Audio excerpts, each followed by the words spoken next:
मुझे लगता है कि लेबरर्स जो है ये एक ऐसी क्लास है, ये ऐसे लोग हैं जिनकी आवाज़ जिस तरह से नेशनल लेवल पे, स्टेट लेवल पे उठाई जानी चाहिए, इस तरह से नहीं उठाई जा रही। और शायद उसी वजह से है कि बहुजन क्रांति मोर्चा के पावन मिश्रा साहब ने इस आवाज़ को नेशनल लेवल पे उठाया है और उनका ये मानना है कि इनको जो है जल्द से जल्द जो है ये ट्रांसपोर्ट जो है रेलवेज हो, बसेस हो, प्रोवाइड की जाए और इनको अपने घरों में जहाँ के रहने वाले हैं वहाँ इन लोगों को शिफ्ट किया जाए। अशोक सर, काफ़ी दबाव हम बामन मिश्रा साहब की जो इस कॉल को जो है बतौर प्रेसिडेंट जे के यूटी और लद्दाख यूटी के सपोर्ट करते हैं। जी सर, जिस तरह से काफ़ी सारी वीडियो सामने आ रही हैं, लोग ट्रेनों के नीचे कट के मर रहे हैं, सड़कों पे नेशनल हाईवेज पे पैदल चलने को मजबूर हैं।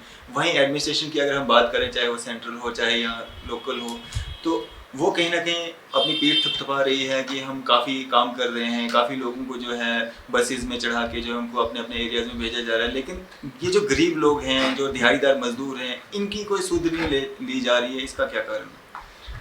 मुझे लगता है कि हमारी गवर्नमेंट ऑफ इंडिया हो या हमारी स्टेट गवर्नमेंट हो, इस चीज़ को नहीं भूलना चाहिए कि ये जो लेबरर्स की क्लास है, ये लोग जो है हिंदुस्तान की कंट्री की, मुल्क की हमारी जो है बैकबोन है जी। और इन लोगों का हर एक एरिया में, चाहे वो कंस्ट्रक्शन का एरिया हो, चाहे वो फैक्ट्रीज पे हो या दूसरे एरियाज़ में, ये लोग काफ़ी तादाद में काम करते हैं।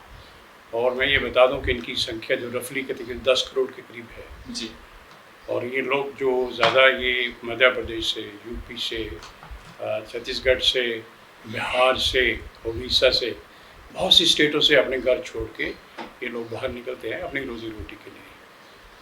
तो मुझे ये लगता है कि चाहिए ये था कि क्योंकि सरकार को ये मालूम होता है और सरकार को ये मालूम था कि ये लॉकडाउन लंबा चलने वाला है, या हम 20 मिनट में कर रहे हैं लेकिन लंबा चलने वाला है, तो लॉकडाउन अनाउंस करने से पहले, लॉकडाउन अनाउंसमेंट करने से पहले चाहिए ये था कि इन लोगों को इनके घरों तक पहुंचाया जाता, चाहे एक हफ्ता लगते, 10 दिन लगते, तो इनको घर पहुंचा देते। तो ये जो आज की जो क्राइसिस है कि ये लोग, कुछ लोग भूख से मर रहे हैं, भूख से इसलिए मर रहे हैं कि इनके पास एम्प्लॉयमेंट नहीं है, ये लोग अनएम्प्लॉयमेंट हो गए, इनके पास कोई काम नहीं है, सोर्स ऑफ इनकम नहीं है। और जब ये लॉकडाउन पीस पील में हुआ तो लोगों को ये लगता था कि इस लॉकडाउन के बाद शायद नेक्स्ट टाइम जो होगा, जो भी डेट्स दी गई उस पर लॉकडाउन खुल जाएगा जी। तो हम घरों में चले जाएंगे। तो वो भी नहीं हुआ, वो भी फिर एक्सटेंड हो गया, तीसरी बार एक्सटेंड हो गया। तो अब ये लोगों को ये लगने लगा कि भाई ये गवर्नमेंट जो है ये लॉकडाउन नहीं हटाएगी और हम, क्योंकि अब ज़्यादा देर बड़ा मुश्किल है, हमारे पास काम नहीं है, हमारे पास कोई बैंक बैलेंस नहीं है, हमारे पास कोई इतना कोई इनकम नहीं है कि हम सर्वाइव कर सकें, तो उन्होंने समझा कि घर जाना ही ठीक रहेगा। सर, आपको ऐसा लगता है कि अब जो है उस गरीब का, उस दिहाड़ीदार का जो है सब्र का बांध जो टूट चुका है? जिस तरह से कठुआ इंसिडेंट सामने आ रहा है, लोग जो है बाहर निकल आए, एक प्रोटेस्ट की शक्ल में जो लोगों ने इतना हजूम किया, तो अब सब्र का बांध जो है इन लोगों का टूट चुका है। अगर इसको और आगे बढ़ाया जाता है तो मुश्किल हो जाएगी। मुझे ये लगता है कि ये जो गवर्नमेंट, अभी हम सुन रहे हैं सोशल मीडिया पे और नेशनल टीवीज़ के ऊपर भी, सब हम इनको ट्रांसपोर्ट करेंगे, इनके घरों तक पहुंचाएंगे, और ये यही एक स्टेप गवर्नमेंट ऑफ इंडिया ने लॉकडाउन लगाने से पहले लिया होता, तो आज ये मूवमेंट, आज इस तरह की जो हालत है इन मज़दूरों की, ये नहीं होती। कुछ लोग साइकिलों पे निकल रहे हैं, छोटे छोटे बच्चे हैं, उनके साथ औरतें हैं, कुछ लोग पैदल सड़कों पे जाते हैं तो पुलिस आती है, पुलिस रोकती है। कोई क्लियर पॉलिसी नहीं है गवर्नमेंट की कि क्या करना है, रोकना है, नहीं रोकना है।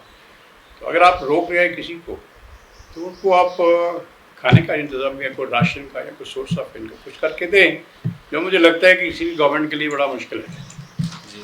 इतनी संख्या में 8-10 करोड़ आदमी के लिए। अच्छा यही होता कि अगर गवर्नमेंट उस पर लॉकडाउन लगाने से पहले इनको घर भेज देती, आपने अपनी रूसी ट्रेन के ऊपर जो आप स्टेप ले रही है, ये स्टेप 40 दिन पहले लेना चाहिए, इन शॉर्ट में ये कहना चाहता हूँ। जी जी। तो फिर ये जो प्रॉब्लम आ रही हैं, कुछ लोग चले पैसे नहीं होने की वजह से, भूख की वजह से, मैंने देखा कि एक फैमिली ने खुदकुशी कर ली जी।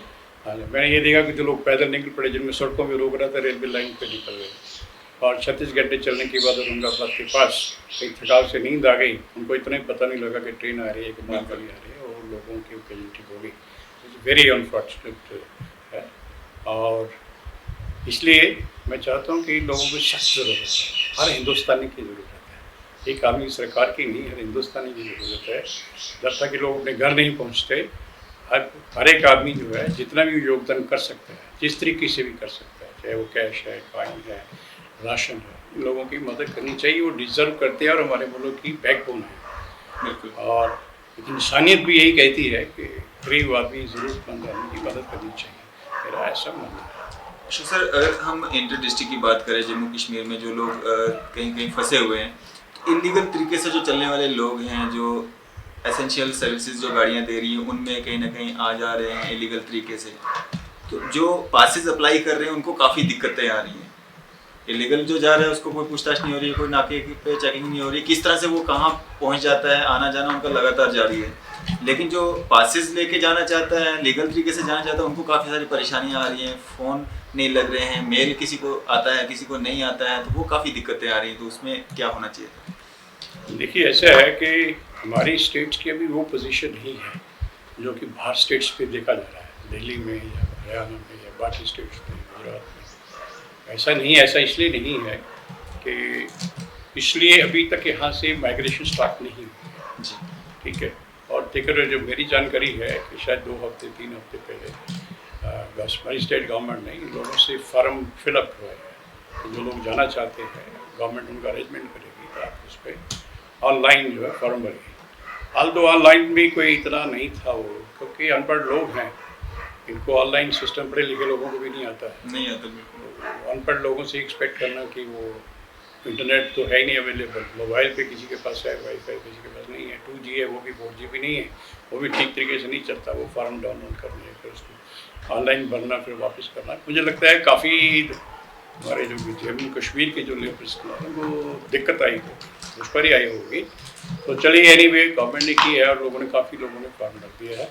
अब लोगों को थोड़ा सा ये है कि फ्रस्ट्रेशन सी आ रही है इस क्लास पे भी, हमारे जम्मू कश्मीर स्टेट में भी फ्रस्ट्रेशन इसलिए आ रही है कि साहब हमने 1 महीना पहले फॉर्म भरा था और आज तक 1 महीना होने वाला है, अभी तक जो है हमारे जो है स्टेट गवर्नमेंट जो है वो अभी तक कोई डिसीजन नहीं ले रही है कि साहब आपको भेजेंगे, कब भेजेंगे, कैसे भेजेंगे।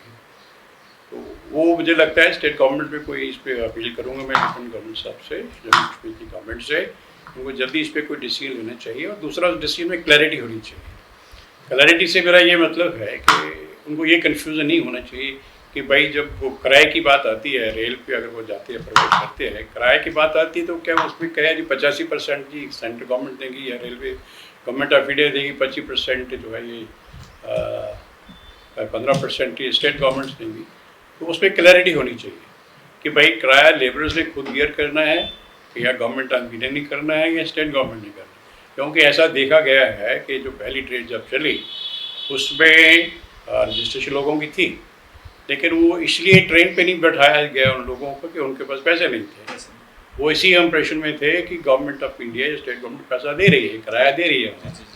जब वहाँ पहुँचे तो उनको बैठाया नहीं गया और यहाँ तक रिपोर्ट्स है कि उसमें से कोई 90 सीट्स जो है उस ट्रेन में खाली चली गई। वो लेबर बेचारे सड़क पे रोते रहे, बदलते रहे। उन्होंने एक उम्मीद बंदी थी कि हम ट्रेन में, हमारी वो टर्न है, हमें ट्रेन मिल जाएगी, हम घर चले जाएंगे। तो मुझे लगता है जब स्टेट गवर्नमेंट को इस तरह का डिसीजन लेती है और जल्दी ले, मैं तब तो यही कहेंगे, अपील करेंगे ह्यूमैनिटेरियन ग्राउंड्स पे। और ये लोग एग्जॉस्ट हो रहे हैं, इनके पास इतना पैसा नहीं है कि ये लोग जो है बुक परी पे, कुछ लोग आ गए हैं, सारे नहीं होंगे बट काफ़ी परसेंटेज इन लोगों में है जो बुक परी पे आ गए हैं। और अगर मुझे लगता है स्टेट गवर्नमेंट ने खुद का इनिशिएटिव, उन्होंने भी राशन दिया है इनको, ऐसा नहीं है, जो बात ठीक है, इन्होंने भी राशन दिया है। लेकिन अगर NGOs की और कोई संस्थाओं की, जैसे सिख संस्था के लोग हैं या बाकी कुछ अम्बेडकराइट्स कुछ लोग हैं, अगर उन लोगों का वो लोग इनको फीड नहीं करते, लोग आफ्टर नहीं करते, तो शायद ये फ्रस्ट्रेशन वाली स्टेज है, जल्दी आ जाती। तो अब इससे पहले कि हालात ख़राब हो, लोग फ्रस्ट्रेट हो जाए, सड़कों पे निकले और उससे कोरोना और ज़्यादा फैले, तो मुझे लगता है, मैं अपील करूँगा गवर्नमेंट से कि जल्दी इस इश्यूज़ के ऊपर डिसीजन लेके इनका ट्रेन का अरेंजमेंट करें और ये भी क्लियर कर देंगे किराया गवर्नमेंट देना है, इनको देना है, ताकि यार इनको देना है तो घर से पैसे लेके जाए, ताकि ट्रेन में लोग उनको बैठने दें कि उस वक्त उनको ट्रेन से ना होता रहे।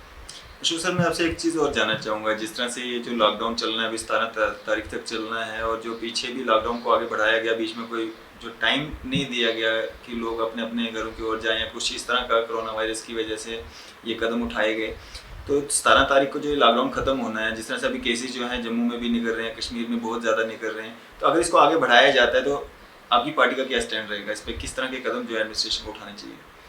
इस पे यही होता है, जहाँ तक मैं सिर्फ मेरा ही नहीं, मैं तो कहूँगा कि हर एक जो अपोजिशन में जो पॉलिटिकल पार्टी है, सबको जो है वो प्रोटेस्ट करना चाहिए। गवर्नमेंट से हम अपील कर रहे हैं, रिक्वेस्ट कर रहे हैं, उनकी लोगों की जो जेन्युइन प्रॉब्लम्स हैं हम गवर्नमेंट के नोट्स में ला रहे हैं, उनको बता रहे हैं कि साहब इसका कॉग्निजेंस लीजिए, टाइमली कॉग्निजेंस लीजिए, ताकि ये जो इशू एक बहुत बड़ा इशू है उसको लाइटली ना लिया जाए जी, इसको लाइटली ना लिया जाए। एक बात भूखा रहना कहना और भूखा रहने में बड़ा ज़मीन आसमान का फ़र्क है। मुझे लगता है किसी न किसी फॉरम में गवर्नमेंट को रिजल्टमेंट दिखानी पड़ेगी अगर वो हालात आते हैं तो।